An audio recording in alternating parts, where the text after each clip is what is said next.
Bonjour mes chers compatriotes togolaises et togolais.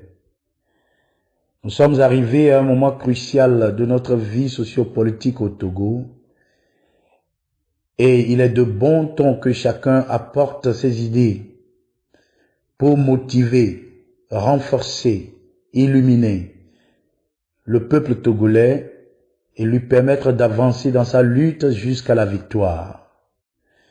Je suis Johannes Bavon, je parle à notre peuple dans la langue de notre peuple. Novio mi vado gapopus vevereme, gapopus sendeme, le Togo. Eye mi le biomiaro ke o sebina. Nou ke oye e nou le jo. Nou maye o le jo. E jilek baname. Aji donu le du amou. Amo chaka. Va nou ke oye. Togo viom tem le cité. On batem le cité.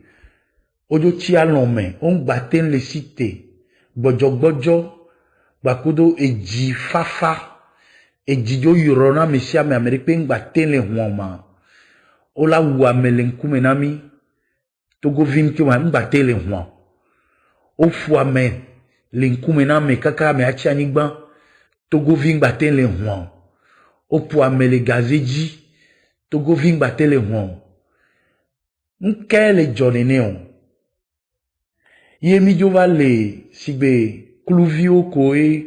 O soko bakudo kunyo udo kono kwa. Fi kole tutumi ya. E pomile yo.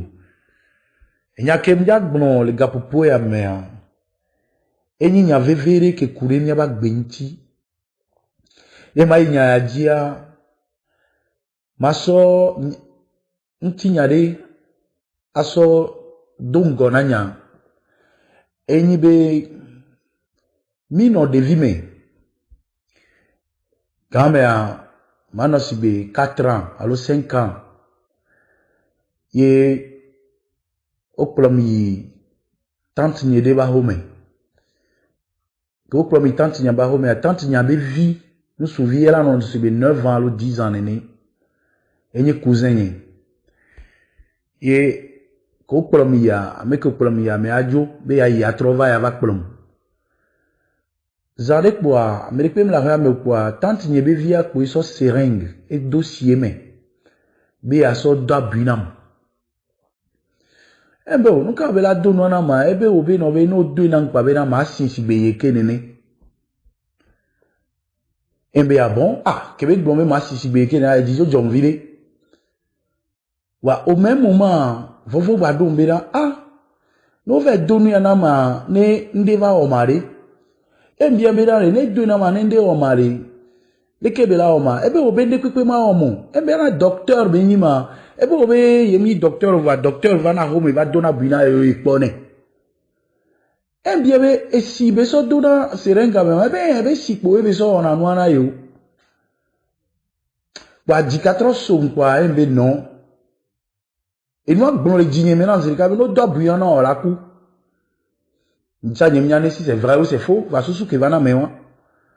Wa immédiatement, Edjibe a forcé. Parce que les grands mea, a me fofun bon na me yo gbe non. Edjibe a forcé. Nyameti am chakale, sous soit me vers demain. Wa kebe a forcé quoi, me soit forcé tu akota ne quoi ke jania et pour de tout le roi me. Mi kaka boji, yemve yo amon.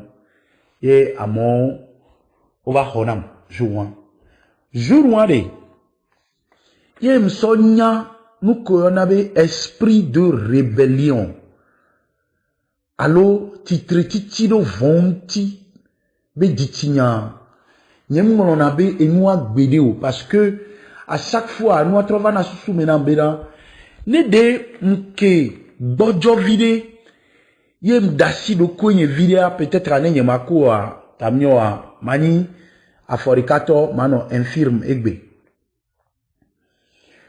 Et nous que jona la memeare eni suswa me vewan alo ditinya be do wa me vewan ditinya be do o ke on a dot sugbon to eni bina ameko la po be von la no jorwaji o la no tafu o la no humilié o la no donto baba me o la no maltraité o si be kluvio nene voa omte wana wa o préparé o wa be jitinya dare nene sai nu kenana enu ajono e mja de gomena miya nu tutumo toke nana nu ajona nyibere ne o fia mea o pla mea darebe ameam do valeur de pepe o yebe asi xoxo de pepe mlie nto do ko si le be jitinya me o mpone do ko be na ye jena enu khwasi de pepe o yeba menyenyam do valeur de pepe le be nkume o ye to nya toto ko to na ne ku do nya ko be sina alo nu ko fiane e be khona mupona asirokore kwena yebe ameti nyenye gba kudo yeba gbewa nde pepe ke tro de amano ko valeur len kumene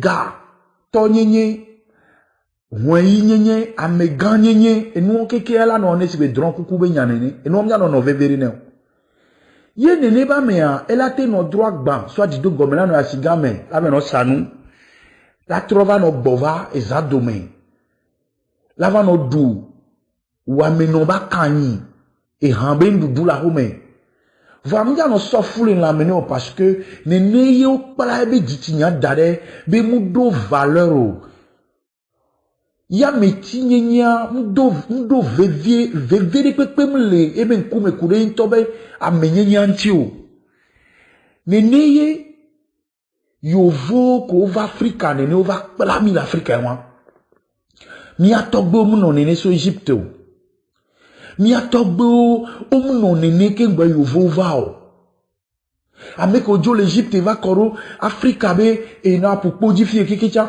o mu no nene san ke gba yovo va o va ke yovo va o va so système de soumission de so dade to mu fian o me o yo be religion o yo be ma o be subo to politique be o me o yo be na dupopolo eye o fian Africa vi o be na mi aba gbaze ibo mi abe da ibo ke tanami mi aba menyenye ngba ko na valeur le mi ame kumo ne ogbele nene kwa o to agbe o e vi o chan do menyinu o héritage o mama nyigba o togbe nyigba o kesinonu ko le apo dome ni dome nyinu darena wa kesinonu o kekea omja do valeur le nkome enu anti o la po amola sa wa tobe maison familiale pour me bahwe o la serve mi ne ya mi ase ya maga o sane o la maga o la tochi moto o la no mula sime agble nyigba ko le darena wa muno na vevere na o la so agble nyigba wa o la se o la sa 50 lots 20 millions o la se kaka o la sa village a kekem parce que amiro wa be ditinya mu le évaluer o le daode asiro hobe kokope o banku no le wa be valeur wa ba amenyenye be valeur wa be wenyenye be vevie dodo wa o banku no e jibe nkuvi gbano kure nwanti le nene ba mo me o la kpo be na o la no maltraité o la no digbo o la no tuofoeji e dani e ganya gome o asisasa me o elo subo kebe ona o alo politique que le joame yo ameko le pole yo o la no maltraité voir e be jinja no do nu se be na ne ba titre ne ba wo avao alo ba o kanlen ba de do kwida le ntasesi asime parce que nous ko so pla me a eye tutu na me le jime ke mwe amedena fo ne be papala wa enana bena si gbele kelen gbon fi bena de vi me ola to me yo fofo le pon poa o ma te gbon yare pepo na be gango gbon be ke a o ma te on le ke o nu ka be gango gbon o na papala wa enana be von no na me bena o ma te réagir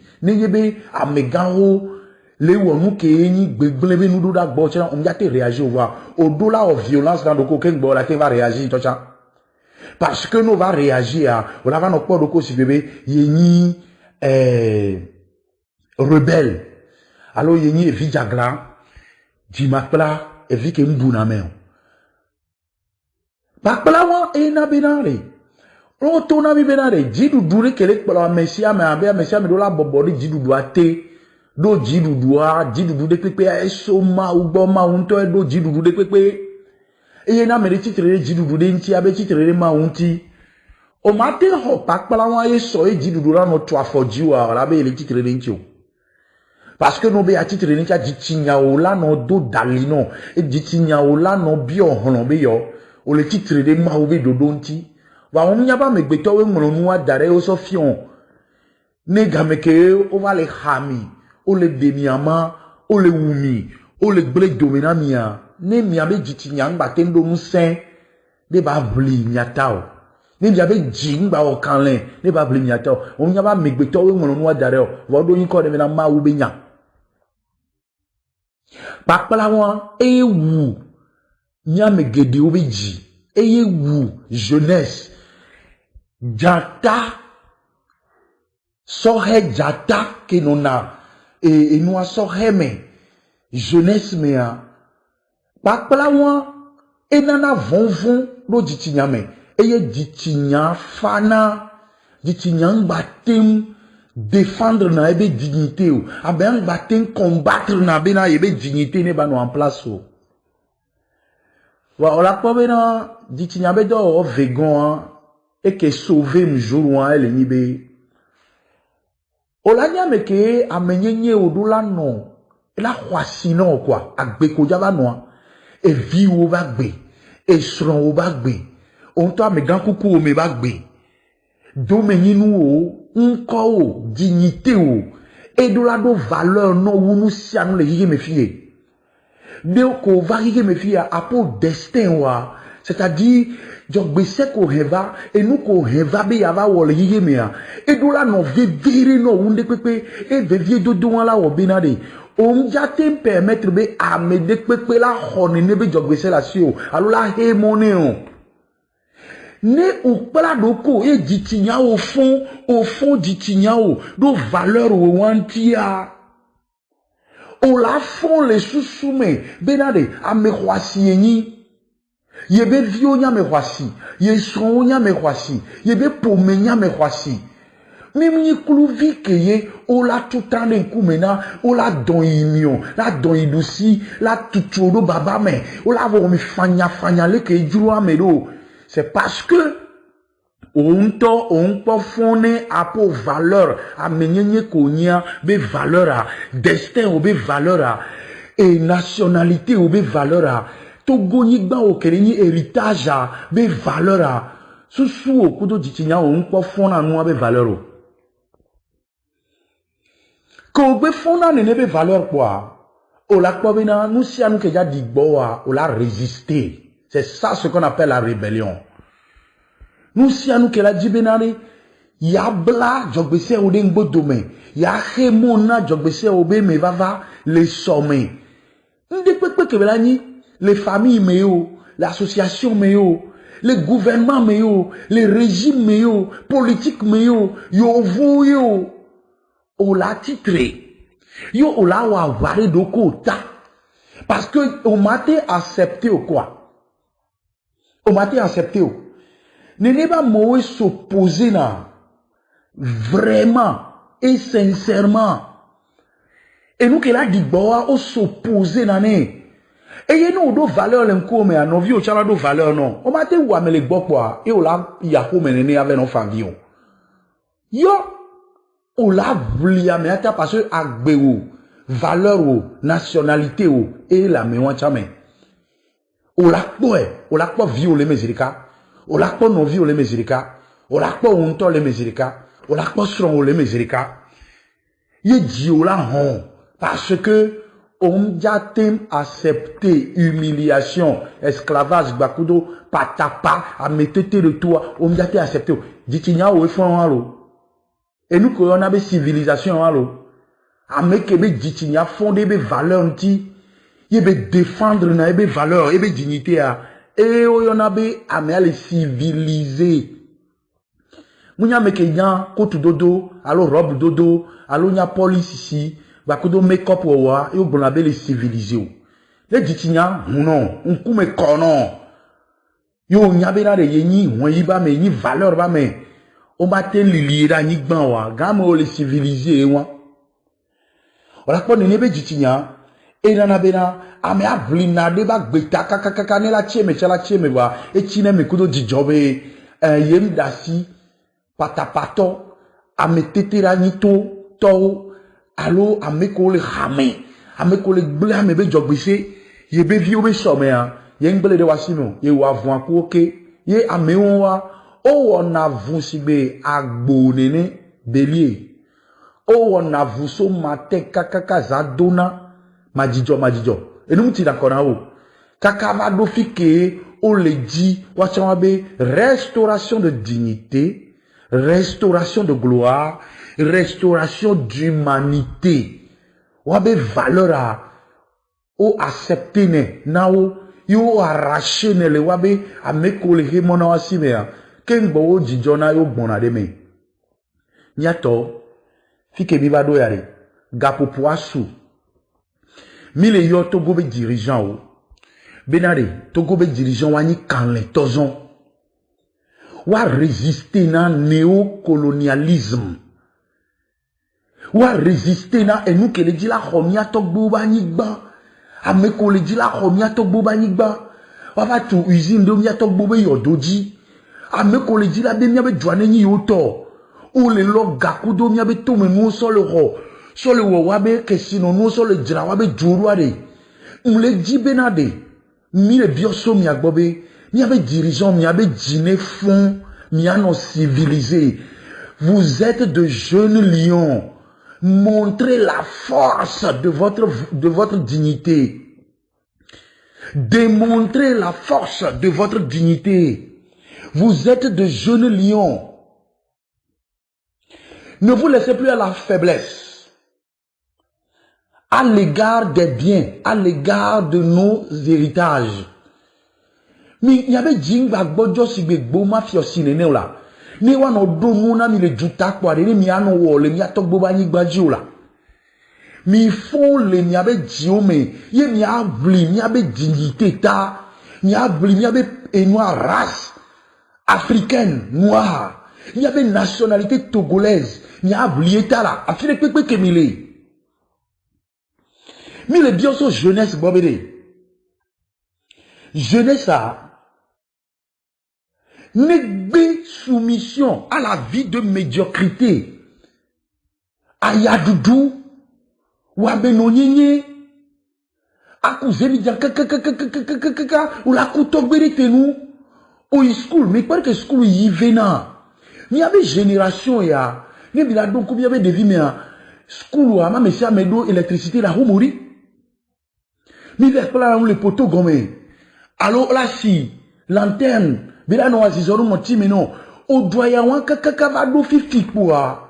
Zemi jan o da so va kwa. O doya wan kaka va do fifi kwa. Kuluvi o da sonia. Jeunes Togolais, nous vous appelons à la résistance, au refus de la soumission à l'esclavage. Mais dans la cité, la défendre, Miabe avenir, notre avenir, il doit avoir une valeur inestimable à nos yeux. La vie de nos enfants, la vie de nos femmes, la vie de nos familles, la vie de notre héritage, l'héritage que nos aïeux nous ont légué. Et nous avons la valeur, les miabe koume quoi. Mais ma batte sur le tournoi non quoi, mola non l'homme avec question non jo, et bien non blombina, à elle les ma aussi, les kema ou la gbeva ou erok boaure. Yo, et bon, que les m'y amener font, câlin, que les m'y amener font, mais les yoto govio keke, nous sous, non, et mi les tourna mi les game benade. Et les benade, major, nye injustice. le mal, la méchanceté soit banni du milieu de nous. Miaoué la bannir méchanceté. Miaoué la bannir mal que les miamé. Ou le injustice de ya, on va bonuna yaho mode.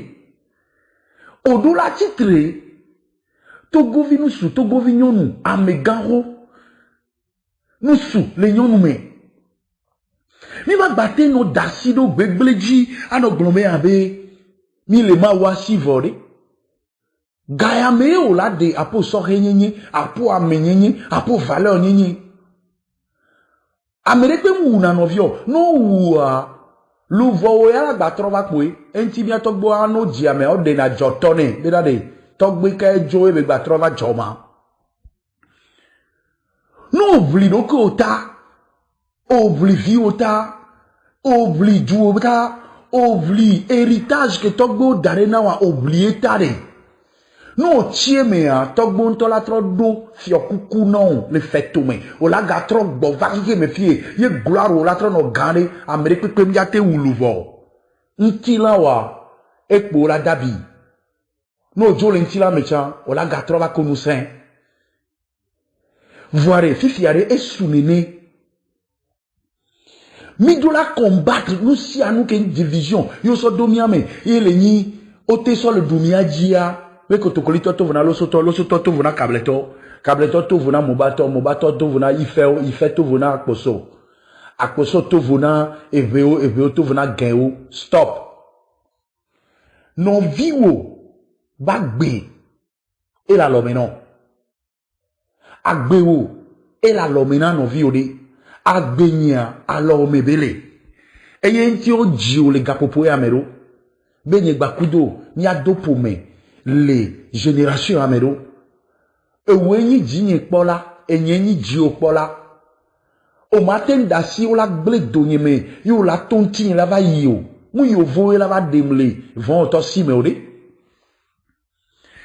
quel que soit parti politique molé quel que soit mouvement politique molé quel que soit association que molé novio mira défiant messiame et le be mia défiant messiame benade fifia mia be nkuvi humbenade mia ocha amegbeto mini valeur le mia si mido dignité et mido héritage mido avenir que mira défendre. Je vais terminer en vous disant fifia il faut la vigilance et la surveillance. Il faut la vigilance et la surveillance. Mima gakwe la gamion kuvi puedio. Non vide bagbe. Ne non vevere non. E vio bagbe. Ne non vevere non. Ni abe some.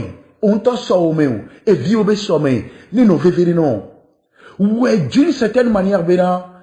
Si be Amerika pene niare. Ni a titre mi aglomena. Ao. Le kemile wamewa esu.